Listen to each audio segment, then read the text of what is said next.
الحمد لله نحمده ونستعينه ونستغفره ونعوذ بالله من شرور أنفسنا ومن سيئات أعمالنا. من يهده الله فلا مضل له ومن يضلله فلا هادي له، ونشهد أن لا إله إلا الله وحده لا شريك له، ونشهد أن سيدنا وحبيبنا ومولانا محمدا عبده ورسوله. أما بعد، فأعوذ بالله من الشيطان الرجيم. بسم الله الرحمن الرحيم. يا أيها الذين آمنوا ادخلوا في السلم كافة. وقال رسول الله صلى الله عليه وسلم: وجنة للكافر، أو كما قال النبي عليه الصلاة والسلام. قالوا سبحانك لا علم لنا إلا ما علمتنا إنك أنت العليم الحكيم. وقال تعالى في شان حبيبه صلى الله عليه وسلم: إن الله وملائكته يصلون على النبي يا أيها الذين آمنوا صلوا عليه وسلموا تسليما. شكرا محبة شكر شكرا. اللهم صل على سيدنا ونبينا وشفيعنا وحبيبنا ومولانا محمد صلى الله عليه وعلى آله وأصحابه وبارك وسلم. آمنت بالله। আল্লাহর দরবারে লাখ কোটি শুকর ও সুজুদ যে মহান রব্বুল আলামিন পরওয়ারদিগার আমাদেরকে জুমার দিনে জুমার নামাজ আদায়ের জন্য উপস্থিত করেছেন, এজন্য শুকরিয়া আদায় করি আলহামদুলিল্লাহ। আর একটু জোরে বলি আলহামদুলিল্লাহ। আমরা আজকে একটা বিষয় নিয়ে আলোচনা করব। মহান রব্বুল আলামিন আমাদেরকে দুনিয়াতে পাঠিয়েছেন, এই দুনিয়ার থেকে অবশ্যই বিদায় নিতে হবে। অবশ্যই কি করতে হবে? দুনিয়াতে চিরস্থায়ী কেউ না, দুনিয়াতে সারা জীবন কেউ থাকতে পারবে না। হযরত জিবরিল আলাইহিস সালাতু ওয়াস সালাম, মিকাইল আলাইহিস সালাতু ওয়াস সালাম, ইসরাফিল আলাইহিস সালাতু ওয়াস সালাম, এমনকি সর্বশেষ হযরত আজরাইল আলাইহিস সালাতু ওয়াস সালাম কেউ মৃত্যু সাক্ষী করতে হবে, আস্বাদন করতে হবে। আল্লাহ বলেন, কুল্লু নাফসিন যায়িকাতুল মাউত তুম্মা ইলাইনা তুরজাউন। জীব মাত্রই মৃত্যু স্বাদ আস্বাদন করতে হবে। আল্লাহ বলেন, অতঃপর তোমাদেরকে ফেরত আনা হবে, ফিরিয়ে আনা হবে। ফিরিয়ে আসবে না, ফিরিয়ে আনা হবে। অর্থাৎ আমরা এখানে যদি কেউ থাকতে সারা জীবন ইচ্ছা করি তাও থাকতে পারবো না, আমাদেরকে অবশ্যই এই দুনিয়া ছেড়ে চলে যেতে হবে। তো আমরা চলে যাব এটা নিশ্চিত। চলে যাওয়ার পর সর্বপ্রথম যে ঘাটি আমাদেরকে পার করতে হবে এবং যে পরীক্ষার সম্মুখীন হতে হবে, এই পরীক্ষায় তিনটা প্রশ্ন হবে। কয়টা প্রশ্ন? তিনটা প্রশ্ন। এই তিনটা প্রশ্ন যদি কেউ কোনো ব্যক্তি পাস করতে পারে তাহলে তার অন্যান্য যে সাবজেক্ট, অন্যান্য যে প্রশ্নগুলো আসবে প্রত্যেকটা সহজ হয়ে যাবে। কি হয়ে যাবে? সহজ হয়ে যাবে। আর বুখারী শরীফের ভিতরে আলোচনা আসছে প্রশ্ন সহজ হওয়ার জন্য আলামত হলো তাকে মাত্র একটা প্রশ্ন করবে। কয়টা প্রশ্ন? একটা প্রশ্ন করবে। সেটা জিজ্ঞেস করবে, সেটা হলো এটা জিজ্ঞেস করবে যে তোমার নবীকে, তোমার নবীকে, মান নাবিয়ুকা, মান নাবিয়ুকা, তোমার নবীকে। তো এই তোমার নবীকে এই প্রশ্ন যখন আলামে বারজাখ অর্থাৎ কবরের মধ্যে যখন প্রশ্ন করবে, এই প্রশ্নের কয়েকটা অ্যান্সার দিতে হবে। কয়েকটা অ্যান্সার। এক নম্বরে বলতে হবে আমাদের নবী হলো হযরত মুহাম্মদুর রাসূলুল্লাহ সাল্লাল্লাহু আলাইহি ওয়াসাল্লাম। দ্বিতীয় নম্বর বলতে হবে মুহাম্মাদের বাপের নাম হলো আব্দুল্লাহ। তারপরে বলতে হবে তার মার নাম আমেনা, তার জন্মস্থান মক্কা নগরী, আর তিনি সর্বশেষ ছিলেন কোথায়? মদিনা শরীফে। এই উত্তরগুলো বলতে হবে। যদি এই উত্তরগুলো বলতে পারে তাহলে আর আসান প্রশ্ন যদি হয়, সহজ প্রশ্ন যদি হয়, আর বাকি দুইটা জিজ্ঞেস করবে না। আর যদি বাকি দুইটা জিজ্ঞেস করে তাহলে কঠিন প্রশ্ন। তাহলে কি? কঠিন প্রশ্ন। আর এই প্রশ্ন সহজ হওয়ার জন্য প্রতিদিন সকাল এবং বিকালে যদি কোনো ব্যক্তি 3 বার করে আল্লাহুম্মা হাসিবনি হিসাবান ইয়াসীরা, আল্লাহুম্মা হাসিবনি হিসাবান ইয়াসীরা, সকাল বিকাল এবং প্রত্যেক নামাজের পরে যদি এই দোয়া আল্লাহ তাআলার কাছে করে, আল্লাহ তাআলা তার কবরের যে প্রশ্ন হবে এই প্রশ্নের জবাবকে আসান করে দেবেন। বলেন সুবহানাল্লাহ। এই জন্য আমরা সবাই এই দোয়া পড়তে পারবো না নামাজের পরে? বলেন তো আমার সাথে, আল্লাহুম্মা হাসিবনি হিসাবান ইয়াসীরা, হে আল্লাহ আপনি আমার হিসাবকে সহজ করে দেন। বলেন সুবহানাল্লাহ। তো এই দোয়া করতে হবে। এই দোয়া কি করতে হবে?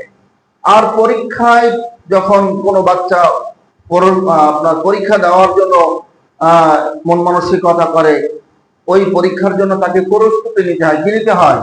প্রস্তুতি নিতে হয়। তো কবরের মধ্যে সর্বপ্রথম 3টা প্রশ্ন হবে। এই প্রশ্নের উত্তর দেওয়ার জন্য নিজেকে প্রস্তুত করা দরকার আছে কিনা? দরকার আছে কিনা? হ্যাঁ। এই প্রশ্নের জবাব দিতে হলে কি করতে হবে? যদি কোনো ব্যক্তি, বুখারী শরীফের হাদিস, যদি কোনো ব্যক্তি সকালে 3 বার এবং মাগরিবের নামাজের পরে 3 বার, অর্থাৎ ফজরের নামাজের পরে 3 বার আর মাগরিবের নামাজের পরে 3 বার করে এই দোয়া পড়ে, কি? রাদিতু বিল্লাহি রাব্বা, বলেন আমার সাথে, রাদিতু বিল্লাহি রাব্বা ওয়া বিল ইসলামি দীনা ওয়া বি মুহাম্মাদিন সাল্লাল্লাহু আলাইহি ওয়াসাল্লাম নাবিয়্যা। এই দোয়া যদি সকালে 3 বার আর বিকালে 3 বার পড়ে, আল্লাহ তাআলা তাকে ওই কবরে যে 3টা প্রশ্ন করা হবে ওই 3টা প্রশ্নের উত্তর সহজভাবে দিতে পারবে। সুবহানাল্লাহ। বুঝে আসছে? তাহলে সকালে কয়বার? 3 বার। বিকালে কয়বার? 3 বার। কি বলতে হবে? রাদিতু বিল্লাহি রাব্বা, আমি আল্লাহ তাআলাকে রব হিসেবে পেয়ে সন্তুষ্ট। বলেন অর্থ কি? আমি আমার মহান রব্বুল আলামিনকে রব হিসেবে পেয়ে কি সন্তুষ্ট। ওই যে কাজী নজরুল ইসলাম বলছে না, আল্লাহ আমার রব, সেই রবই আমার সব। আল্লাহ আমার রব, এই রবই আমার সব। আমার আপাদ মস্তক, মাথা থেকে নিয়ে পায়ের তালু পর্যন্ত পুরাটা সৃষ্টি করেছেন কে? আল্লাহ।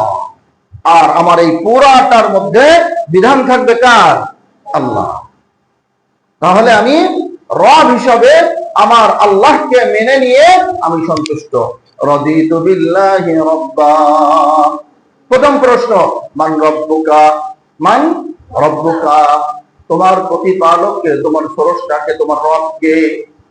ওই প্রশ্ন যখন করবে তখন এই দোয়াটা পড়লে তুমি এক বাক্যে বলতে পারবা, আমার রব মহান আল্লাহ পাক রব্বুল আলামিন। বলেন সুবহানাল্লাহ।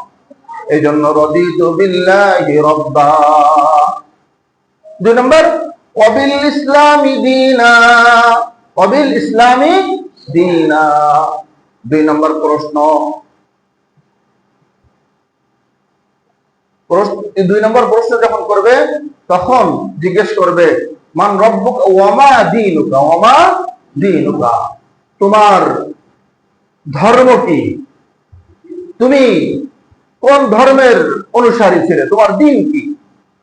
এই যখন প্রশ্ন করবে, যদি এই দোয়া পড়া হয় তখন ওয়াবিল ইসলামি দীনা, আমি আমার দিন ইসলামকে, অর্থাৎ দিন হিসাবে ইসলামকে পেয়ে সন্তুষ্ট ছিলাম। এই কথা যখন তুমি দুনিয়াতে প্রতিদিন সকালে 3 বার বিকালে 3 বার স্বীকার করে গেছো, ওখানে যে আল্লাহ সুবহানাহু ওয়া তাআলা খুব সহজে এই ওমা দীনুকার প্রশ্নের উত্তরে সহজ হিসাবে উত্তর দিয়ে দিতে পারবে সুবহানাল্লাহ। তাহলে 2 নম্বর প্রশ্ন কি হবে, ওমা দীনুকা, তোমার দিন কি, তোমার দিন কি। এই দিন ইসলাম পৃথিবীর মধ্যে একমাত্র ধর্ম, কেবলমাত্র ধর্ম যেটা এখন মানার উপযুক্ত। আর যত ধর্ম আছে কোনটাই মানার আর সুযোগ এখন নাই। এখন অনেক সময় প্রশ্ন আসতে পারে যে হুজুর, আসমানি কিতাব তো আরো অনেক কিতাব আছে, 104খানা মোট আসমানি কিতাব, যেমন ইসরায়েল ধর্ম, খ্রিস্টান ধর্ম, বর্তমান খ্রিস্ট ধর্ম, এটাও তো আসমানি একটা ধর্ম। ইহুদি ধর্ম, বর্তমান ইহুদিরা যে ধর্ম মানে ইহুদি ধর্ম, এটাও তো আসমানি একটা ধর্ম। তাহলে এখন এগুলো মানা যাবে না কেন, আর তারা মানলে কেন তারা জান্নাতি হবে না? সংক্ষেপ উত্তর হলো, এক একটা কোম্পানি থেকে এক একটা ওষুধ তৈরি করে, এই ওষুধ বের করার পরে তার নির্ধারিত একটা সময় থাকে যে এই সময় পর্যন্ত এই ওষুধের মেয়াদ আছে। আর মেয়াদ উত্তীর্ণ হয়ে যাওয়ার পরে যদি কোনো ওষুধ খায় তাহলে জ্বর সারার জায়গায় আরো জ্বর বেশি হতে পারে, উল্টা রিয়াকশন করবে। কোন ফার্মেসিতে যদি মেয়াদ উত্তীর্ণ ওষুধ রাখা হয় সেটাও দণ্ডনীয় অপরাধ।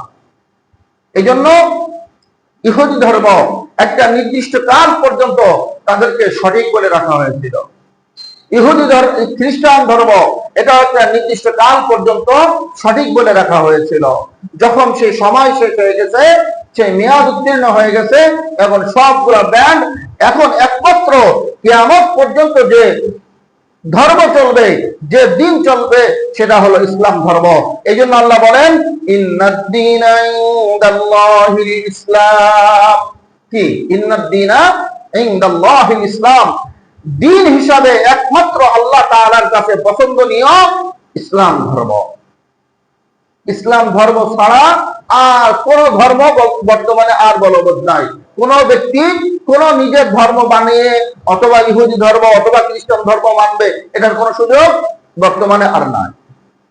কারণ আল্লাহ তাআলা প্রত্যেকটা ধর্মের সময় সীমা কাল বেঁধে দিয়েছে, এরপরে যে আর ওই ধর্ম মানা যাবে না। এই জন্য আমাদেরকে বর্তমানে মানতে হলে একমাত্র ইসলাম ধর্মই মানতে হবে।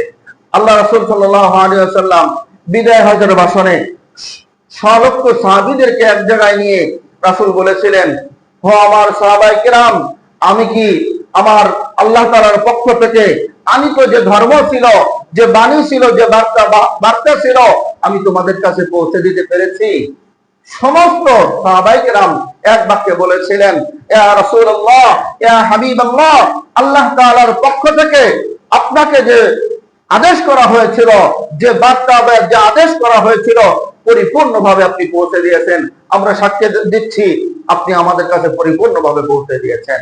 আল্লাহ রাসূল বললেন, আল্লাহুম্মা শাহাদ, আল্লাহুম্মা শাহাদ, আল্লাহুম্মা শাহাদ। ও আল্লাহ তুমি সাক্ষী থাকো, ও আল্লাহ তুমি সাক্ষী থাকো। আমার সলক্ষ সাহাবী সবাই এক বাক্যে আমাকে সাক্ষ্য দিয়েছে, আমাকে তুমি যে আদেশ করে পাঠিয়েছিলে, যে হুকুম বিধান দিয়ে পাঠিয়েছিলে, আমি পরিপূর্ণভাবে আমার সমস্ত সাহাবায়ে কেরামের পর্যন্ত পৌঁছে দিয়েছি। ওই সময় কোরআনের আয়াত নাজিল হয়ে গেল, এবং এই আয়াত নিয়ে ইহুদি ধর্মের মানুষ, খ্রিস্টান ধর্মের মানুষ বলে, যদি এমন কোন আয়াত আমাদের ধর্মে নাজিল হতো, তাহলে আমরা ওই দিনটাকে ঈদের দিন বানাই নিতাম।